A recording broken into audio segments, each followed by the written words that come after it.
So, what's up, everybody? Welcome back.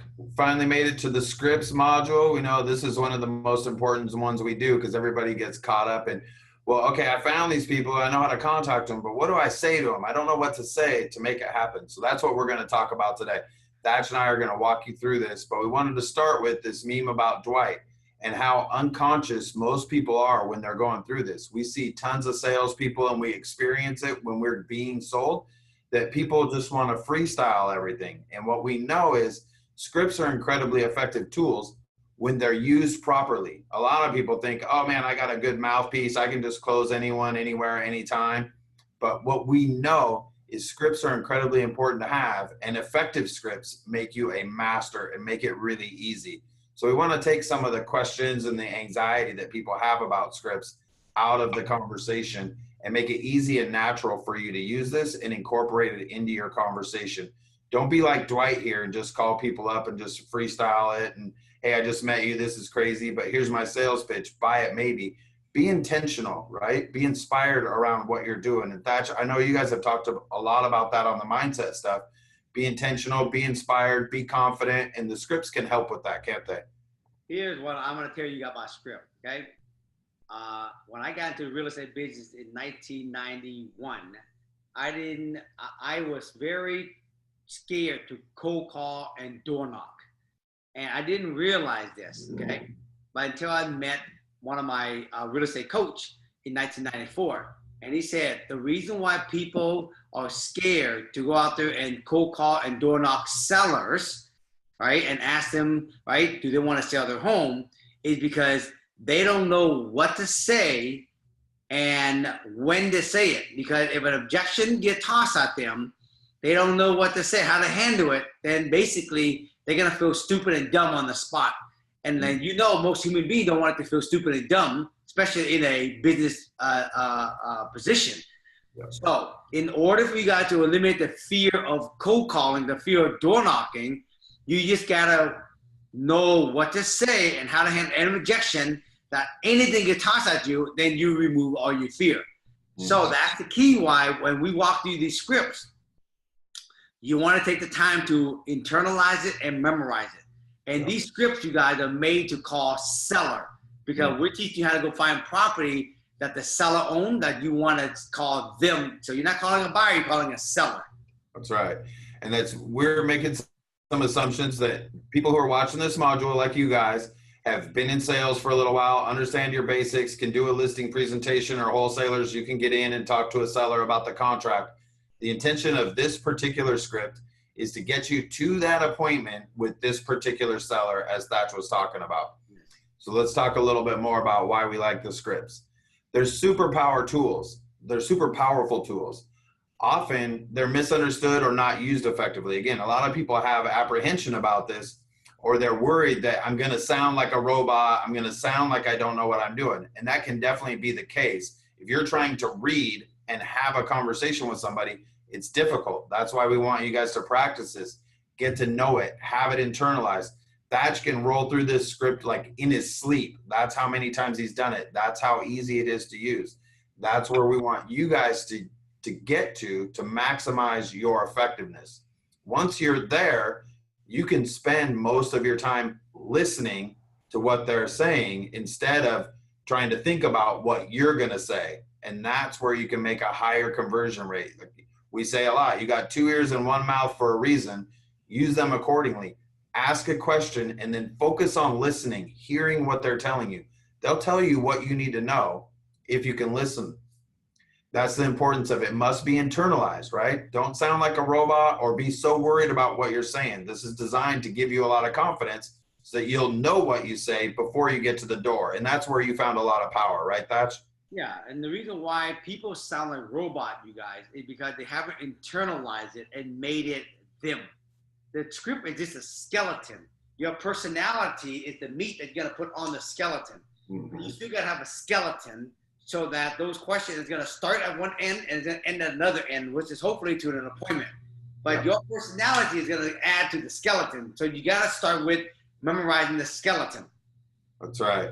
And the scripts are designed to be a map of the conversation, right? To get you where you want to go. Quite often in sales, we can get in a conversation And like if you're in Seattle or on the West Coast, right, I-5 runs from Seattle to California. And if you're trying to go to one or the other, you need to know the map that's trying to get you there. All the time in sales, somebody takes a detour and ends up in Eastern Washington or on the way to Las Vegas. Having the script can allow you to take the conversation back to the road you want to be on to keep moving to your destination. And good scripts allow for them to be great conversations and really easy and flow, as well as uncovering the key information and motivations that you need to know from your sellers. Is it an objection or is it a condition? What is the difference there? Why do they want to sell? What are they going to do? What's the impact that next step is going to make for them? Good scripts will help you uncover all of that information. And you're going to see here in a moment that good script are all designed to ask question versus making statement. That's right. That's absolutely right. Open-ended questions, get them talking, and ask the right questions so that you can accurately handle the objections. When you find out what's really going on, then you can accurately handle the objection, and most importantly, handle the right objection, because too often as salespeople, we're listening to respond and not to understand, and we hear the objection that we want them to say and not the objection that they actually said. So having a good script can help you convert at a higher rate. So some of the keys that we have for successful script use is, again, we're going to kind of beat this home. Don't just memorize it, internalize it. Make it so that it's part of you. You can execute it without even thinking about it. You can really almost unplug your brain from it and be solely focused and present with the people that you're presenting to. That presence, that calm, that confidence will come across to them in nonverbal language and will help bring their walls down when they see, like, man, this person's like really comfortable and confident in what they're saying here, not arrogant, but confident. That's going to ease their concerns. So that's really an important thing. And I want you to talk about the pacing, tone, and inflection and the NLP, because you even like opened me up more to the importance of these two things. Remember the words in a conversation, you guys, it's like less than 30% of a conversation. The tonality, the inflection, right? All that, right? It's like the other, like 60 something percent. So when you are just trying to memorize the words, when you're talking to someone, you're leaving the other 60+%. That's where when someone's going to hire you, they're hiring you in the conversation of the 60+% versus the 30%. Yeah. And so these scripts are made so that, there is, it's written in a way so that, you can practice, asking someone a question, you're pacing with them, right? You're following with them, you're being in their shoes so they can feel comfortable, rapport. Once you build rapport, you can start to lead them.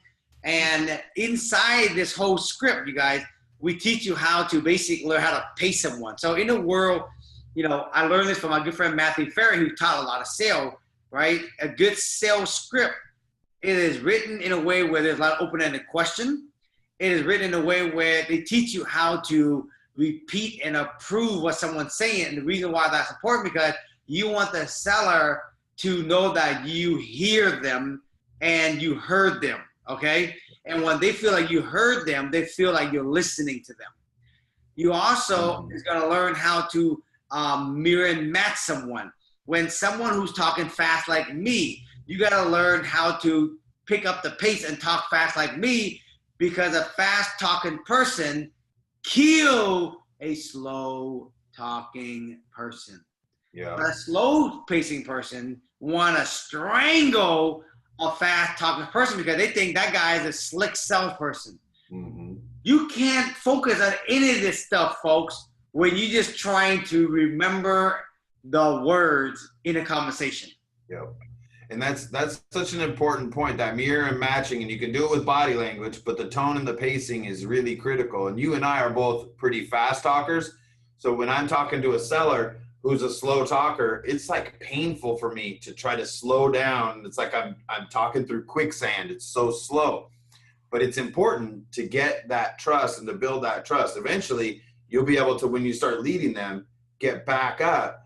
But salespeople have to really remember that initially in the conversation, you have to be aware of where you're at, right? Often we're nervous or oh, this person's going to talk to me. So we get excited and our pitch goes up and we start talking faster and it's not working for us. We want to stay calm. We want to be even keel. We want to match what these guys are doing so that they can start tracking us so that we can lead them through the conversation. It's our job to match them. It's not their job to match us. And the key thing about mirror matching, you guys, just a little side note is you only have to mirror and match someone the first 20 seconds to build that rapport. At the moment they feel like you're part of their tribe, you can do that basically in the first 20 seconds, then instantly their guard will go down. Yep. So it's important when you calling someone, if someone picked the phone like, hello, I always like to answer the phone just like that. Hello, may I speak to Mark? If someone says, yeah, someone might answer the phone like, hello.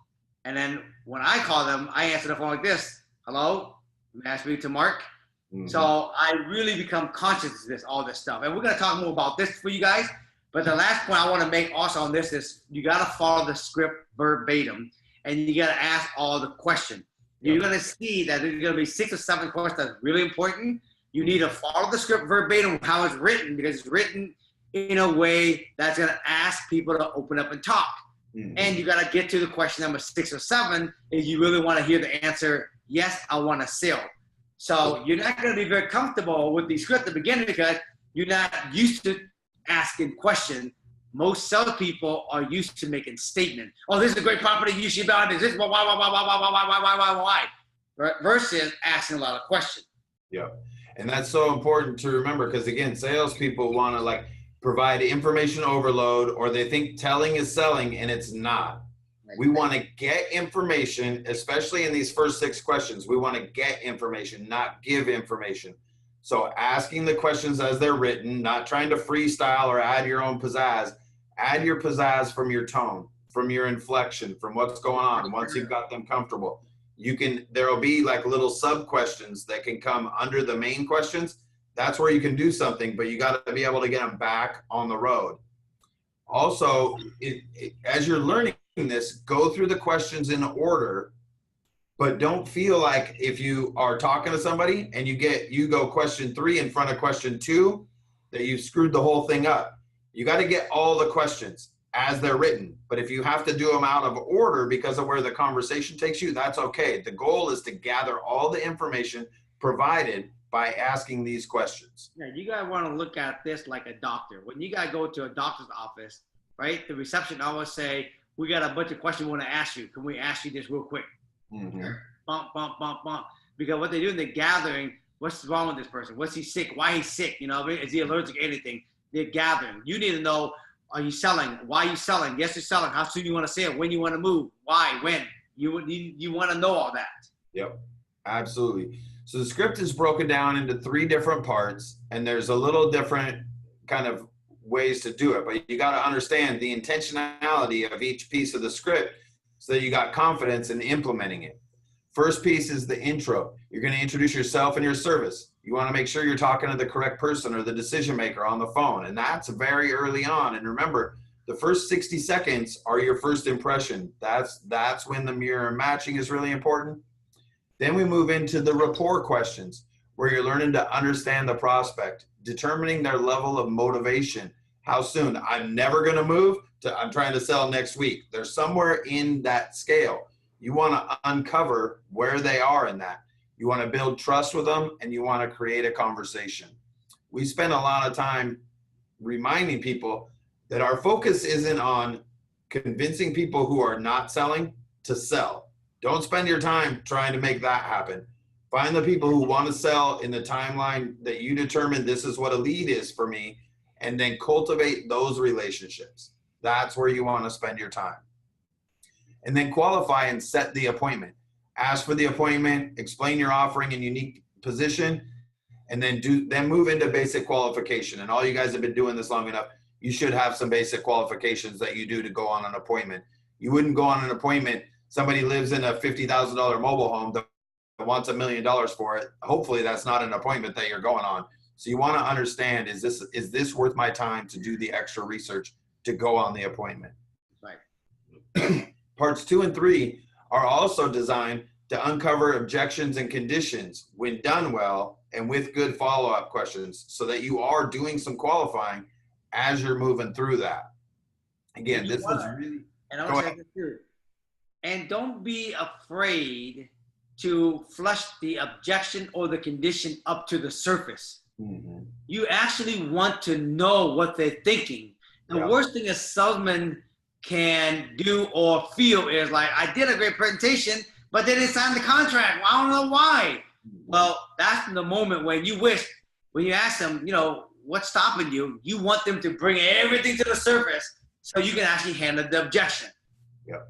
So it's good, you guys, to actually have objection flushed to the surface so you can handle it. So once that's handled, they're gonna feel comfortable. That's when they want to move forward. Yep, that's a great call out. Thank you for that. I always get frustrated when I hear people talking about, well, my script removes all objections or handles all objections. There's hundreds of objections that could come up. If your script was that way, you wouldn't be able to do it. What you want to uncover is what are the objections, because you don't want that to happen at closing. You don't want the objections to show up the day of closing. Let's find out what they are early. Can we handle them? That's going to build trust and expertise in the eyes of your seller, which will make it easier for them to move forward. When they have that reservation, that anxiety that they're not telling you about, it's going to be hard to have a sticky transaction where they're invested and exciting about moving to close. So that's a great call out, Thatch. Thanks. So part one is just the introduction, and we keep it really brief. Like, less is more in these situations. So it's just, hey, my name is Mark. I'm with Springboard. We've been selling a lot of properties in your area. Simple, really easy to do. Now they know who you are, who you're with, and why you're calling. So then you move into part two. So I was checking to see, and here's the questions. Thatch, do you want to kind of walk them through the questions really quick? Absolutely. You got to notice the first question is when. That is the magic word. When you may plan on moving. When I learned this stuff back in the day, I used to say, why would I ask them when they haven't told me that they are even planning? That is part of the NLP. You are speaking what they call future pacing, right? So the word when assume that, you know, when they might consider selling. So when could be tomorrow, when could be 10 years from now. But when you ask a closed-ended question like, do you have any plan on moving, right? That the answer they're gonna give you is yes and no. When they have to answer in a conversation. Well, we wasn't planning on moving anytime soon. So you want those kind of respond. Yep. So the word when open up the conversation and also assume when they might consider selling. That's the whole key, right? Now you gotta notice the word never. Terrific. If someone answer, I'm never planning on selling, you want to repeat their answer and acknowledge it. Mm-hmm. The first time I heard this, right, someone said to me, why would you repeat and approve? They said never. That's not the point. The point is you just repeating their answer. It could have been never. It could be, you know, not, I don't see it anytime soon, right? You just acknowledging what they say, and then you repeat it and you acknowledge it. So if I say, when do you plan on moving? You say, I never have any plan on moving. I would just say, great, you have no plan on moving. That's awesome. Mm-hmm. The next question you gotta notice, right? If they're not planning on selling, in your mind, you can go, great, you're not planning, I'm gonna put that aside, but since I got you the phone, in your mind, you should think of this, since I have you the phone, let me build some rapport. Yeah. How long have you been living at this address? Where did you move from? How did you happen to pick this area? Mm-hmm. Right? Those are all building rapport questions, right? 2, 3, and 4 is building rapport. Mm-hmm. And then 5 is what they start to lead. You start to lead them because you're going to have a lot of conversation in 2, 3, and 4. That's where you're building rapport. You're building, you know, all this relationship. And then when they're, you know, you got a lot of rapport, in step 5 is where you start to lead them. You want to take them where you want them to go. Mr. Seller, if you were to move again, have you thought, where would you like to go next? And be surprised, you guys. A lot of times they will say the answer never in 1, but they will tell you if they are moving in 5. The problem, most people, when they ask the question 1 and they say no, they stop. Mm-hmm. They don't even follow the script anymore. And then they start making a statement. Well, you know the market is real good right now, Mark. And you know, you said you get good money for your home, blah, blah, blah, blah, blah, right? Mm-hmm. And then the seller's like, stop it, stop it, stop it. I don't know you. You're being like that slide that Mark just shared me, you know, with that the white guy, right? Mm-hmm. And they don't want to hear it. When they say no, you acknowledge it, great, and you move on. 2, 3, 4, and then 5. I'm thinking of going to Scottsdale. Oh, Scottsdale, that's great. And then the magic question is number 6. Would you want to know? When would that be? Mm-hmm. You want to know timeline. Yeah. This question is the key to everything, guys. Yeah. And it's so important. The repeat and approve is so important, and to not beat the no and not get defeated at the no, especially at the door. A lot of times people are like, when you may plan on moving? Oh, I'm never moving. Okay. Like, you can't have that.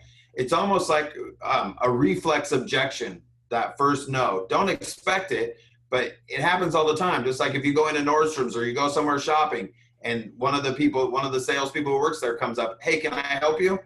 Almost always your response is, no, I got it. No, I'm just looking. No, even though you came there intentionally to do something, then 30 seconds later you go back and you're like, hey, actually, I do need some help. I need to see these in a size 11 or whatever that is. So expect that. Hey, that's okay. You're saying no. You want to get their walls down. When you repeat and approve, it's not about overcoming. It's about getting them relaxed. Again, you're like 30, 40 seconds into the conversation, talking to them about the most valuable asset that they own. Give them a minute to learn to trust you. So you say, oh, you're never moving. That's terrific. In their mind, they're like, okay, he heard me. The pressure's off. This is no longer a sales call. They know that I'm not moving. They heard me. It's good. Now they're free to talk to you and you can get into the rapport. After just a couple minutes of rapport, when you ask them again, now they're like, oh, I know this guy. We talked about where I lived before, what the neighborhood was like. Yeah, I think I'm probably moving, next year when my kids graduate high school. So don't get frustrated at the first question. This is why you got to try to get all the way through these. When they say no at the first question, I'm just like, yes, I get to keep moving to get to the actual question that I want to ask, which is question 6.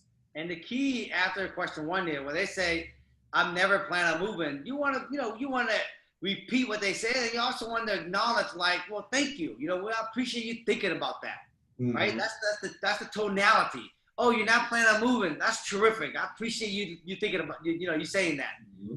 Because you want to really think about the way how you're saying it and the energy behind it. Because when you do that, then you can transition to squat 2 much easier. Oh, you're not planning on moving. Okay, terrific. Well, thanks for sharing that.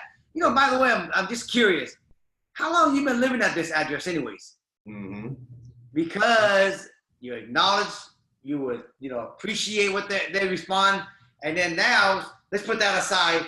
Since I have you on the phone, let me ask you how long you live here. Mm-hmm. The whole thing is being curious, folks. That's why I like to start off with number 2 as, I'm curious. How long have you lived at this address? Or how long have you lived on this street? Or how long have you owned this rental property? Whatever. Yeah. And that's, you guys, for wholesalers and agents, there's a couple subtle tweaks that you'll want to make to later on in this script. So just keep that in mind. If you're a wholesaler, don't talk about listing it. If you're an agent, have the conversation. This is geared more heavily towards agents, but a couple minor word tweaks will make it work for both parties. Really easy to do. But just stay calm, stay focused, stay in the conversation. So once you move through parts 1 and 2, you come to part 3. You've qualified them. They want to move within a time frame that you qualify as a lead. You guys define leads for yourself, what that looks like. That just knows Freud, who was 7 days. Right. That's what a lead is for him. Some people are like, if they're going to move in 5 years, that's a lead. That's not where I would put it. I would be within 6 to 12 months is where I would put it for the kind of deals that I like to focus on. But you guys decide for you based on your volume, how much you like to follow up, all that, what that is for you. That's what you want to find out here in the top part. Now moving into the next part, which is again, getting to setting the appointment. You got enough trust to figure out when they're moving. Now you got to continue to get enough trust and motivation to set the appointment. You should have uncovered why they want to move, what's going to happen when they move there, what the benefit is to them, all of that. Now you move to setting the appointment. So the first one is just kind of a light, soft close, right? Question 7. So if I could sell your home, I'm not going to read the whole thing, but if I could sell your house at a price that works for you without even listing it, is that something that would be of interest to you, right? That's a soft close. Just, would it be interesting? Not would you do it? Would it be interesting? Yeah, that could be interesting. No, I'm not interested. Oh, you're not interested. Well, you said you were thinking about moving in 6 months. If I could make it easy off market, what's not interesting about that? Now you're going to find out their real level of motivation when you ask that question. What do you want to add to that, Patch? No, that's the key. If they said in the previous question 5 and 6, yes, I want to move to Scottsdale, and they're going to tell you all the reasons why, and they say, hey, and when you ask them when would that be, they say probably in the next 3 months. If you did that correctly, number 7, you're not going to get anybody going to say no, right? Especially if you can get them a good price and not go on the market, right? They can be real happy. Now, if they want to go on the market, we would deal with that. If you're an agent, you list it, right? Mm-hmm. If you're a wholesaler, they refer to a realtor. But that's number 7 is beginning to set the appointment. At the same time, this number 7 is you also are setting the tone on the type of buyer that you work with. Yep, absolutely. So that's, again, like a temperature check. It's a soft close. It's what do you do? And we'll go back to, if you can't get here, what do you do? After question 6, if they're like, no, I'm never selling, whatever that is, there's still an opportunity for you there, and we'll get back to that. So then 8 is, assuming they say yes to 7, again, you're continuing to qualify and making sure that they're motivated, but trying to lock down the appointment now. So here's what I don't mind doing.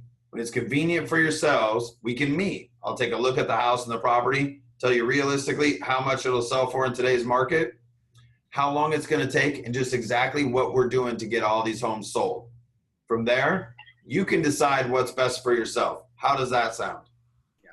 So again, it's a soft close. We're going to move forward. We're going to do this, but it's not a high obligation for you. The obligation is in taking the meeting, not signing a contract. If you're confident, you can do a good job in the listing presentation, and as you move more through your qualifying process, once you set the appointment, you'll be able to determine what it is. But it's about getting them free to know it's their choice on what to move forward with. If they say, great, which would be better for you, Monday or Tuesday at this time? Act like you're checking your calendar, let's see when I have availability. If they say no, but you determined earlier that they were interested in something, there's an objection or a condition that you still need to uncover. Find out what that is before trying to beat them into the ground to get the appointment. Right. So pause, back up a little bit. But I thought we talked about you wanted to do this because of this, take some time to sell a house.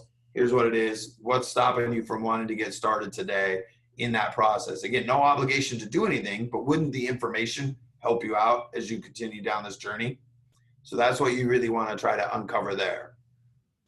If they still won't set the appointment, but you know they want to sell after you do some more uncovering, again, try to close again. We all know if we've been in sales for a minute, usually you got to ask 3 to 5 to 6 times to actually get the close that you want to get. So go back at it again and sell the benefits about working with you. Bearing in mind, we are talking about fixers or land development here, not a regular, beautiful, nice MLS listing.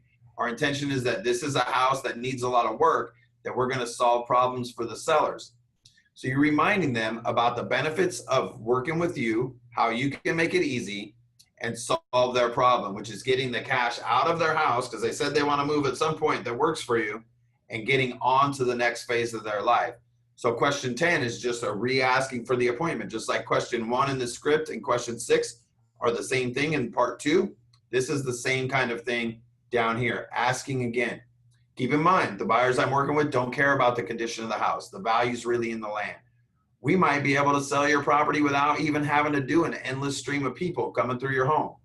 We could get you a price that's acceptable to you, which is critical. It's a price that's good for you without even listing it. Is that something that you'd be interested in? And again, they're either going to say yes, because I want it easy and I want the price that I want, or no, I want to go on the market and get an auction and get super top dollar. They're going to go one of those 2 ways if they were honest about the earlier question.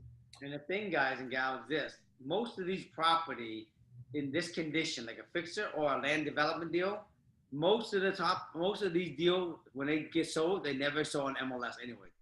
If there is 10 of them, probably 8 out of 10 is sold off market. The other 2 is probably sold on market because no one approached them. They didn't know no better. You know what I mean?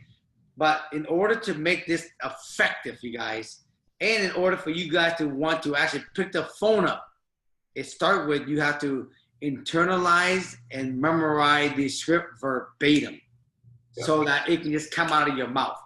That's right. For example, this is how autopilot it should be on. Hi, my name is John from John Scott Real Estate. We just recently saw a lot of home in this area, and I was wondering, when do you plan on moving? How long have you lived in this address? Where'd you move from? How'd you happen to this area? If you were to move, where would you go next, and when would that be? It should be in that automatic fire. If you can internalize and memorize it at that pace and that speed, then you don't have to think anymore. You just have to be with the script. And that's so important. And again, this isn't about qualifying everything or doing that. That happens later. And don't worry about, well, how do I know if they're at the right price? First, get the appointment. Get the control, the commitment, and the obligation for the appointment. Then move into qualifying. If you're trying to qualify them on price before you try to set the appointment, you're moving too fast and asking too early, right? It's like just meeting somebody and trying to go straight to get married without having coffee or a drink first or dinner. You want things happen in an order. Trust builds over time. So you want to get the appointment first. That's the first step. That's the first date in this process. So just focus on that. Once you've got that agreed to, now worry about, are the numbers going to make sense? Is it even feasible? Is it even realistic? Most people are rational enough that the numbers make sense, either going on the market as a listing or agent referral or going off market when targeting this niche. But if you try to do that first, you're not going to get the appointment because they're going to get defensive. They're going to get offended. They're going to get whatever. So make this easier for yourselves. Follow the script in order. Let's talk a little bit about role playing and then we'll wrap this up. But we are going to do a few examples that you guys will have separately to see us role play through the script for you. Role playing is incredibly powerful, especially when wanting to really internalize and memorize it, get familiar with handling the objections and the conditions in the moment. Sitting there and memorizing the script is great, but until you're actually role playing, you're not going to get it to the next level. There's a couple ways for you guys to do that, either with people you know in person, maybe your spouse or partner, maybe somebody in your business, or go on the Facebook group and find someone. Hey, I'm looking for role play partners. Does anybody want to role play with me? Get a couple people together, do video calls and role play it and stand up and do it like you'd actually be doing it. That's where you're really going to speed this process up and where you're going to get a lot better. Then we want to get you guys a couple tips. Don't be a 10% customer when you're role playing, right? Don't just be a hard ass for the sake of being a hard ass. That's not helping anybody out. We see a lot in role plays where people think it's therapy and they had a seller that was really hard for them to deal with. So they project that seller onto whoever they're role playing with. That's not helping anybody out. That's not how you're going to exercise your demons. Be realistic. We know not everybody wants to sell. That's okay. Don't get off on crazy tangents. Be realistic. The goal is to get confident and to learn to understand the script. Also, kind of minimize the feedback and be careful with that. You're still learning the script. They're learning the script. Be gentle with that. Don't try to be the Ninja Jedi Pirate Master crushing everybody's hopes and dreams. If you hear little things or see little things, that's great. Do that. It's great to videotape the role playing so you can watch it and debrief yourself. That's an effective way. Most of us are our own worst critics. So whatever anybody else says to us isn't going to matter as much as what we see in ourselves, what we can do better. And then get through the first and second segments almost no matter what. Again, if somebody won't let you talk about what you're doing and then get when are you planning on moving, they're being a 10%er. So just stop role playing with them if they're doing that all the time. Get through those first and second segments. Get a high level of comfort. Get a lot of revs in that. Be prepared for the no. Be able to handle that with a poker face at the first question and move right into the second, third, fourth, fifth questions. Build rapport through there. What do you want to say before we close out about scripts, Thatch? Yep. So a couple of things, guys. When I, in my early career, trying to learn how to master the script, I used to have 5 different role play partners Monday through Friday. and I had one each. So I would do the script to them, like I'm the agent and they're the seller. And then they would do the script on me and I become the seller. We go back and forth, back and forth. And Monday I have a different person, Tuesday I have a different person. And the reason why I want to mix it up with different people. And then basically, you guys, every 6 months I would change all new 5 people. And I did that for like probably over 10 years. Yeah. The second thing is how you want to memorize. The easiest and the fastest way to internalize, you take the script and you write the script like you're writing a note. Have you ever noticed when you write a letter to somebody, you write it, and after you get done, you actually can read a letter without even reading it verbatim because you actually took the time and wrote it. Yeah. There is a study that they say when you write it, it actually goes through your veins and everything, and it goes in your brain faster. Mm-hmm. So what I did was I used to write mine out, and I wrote my script like probably 20 times, all the way down. And after I write it a whole bunch of times, then I would chant it out fast. When do you plan on moving? How long you live in this? Where'd you move from? How did you put this? Where to move? And the faster you can recite them, it just actually get it into your brain faster. Okay. And then lastly, role play a lot of people. But I agree with the top 3 things that Mark says, you guys. If you're gonna go role play with somebody, make sure you follow the 3 points that Mark just said. Mm-hmm. And that's the role playing with different people is such a benefit because you're gonna hear so many different ways that they handle the little objections or the little conditions, and you can grab pieces of what they say. Oh man, that's great. That was really good. I want to incorporate that in mine, which is going to continue to help elevate your learning. You're leveraging your community to learn at a higher rate, to create more conversions. Role playing is super powerful, you guys. You really got to do that. If you want to make more commissions, you want to make bigger fees, you want to close more deals faster, you want to have fewer contacts to get to a contract, scripts and role playing are critical in that, in protecting your time, going on better appointments, and being able to convert more people into appointments.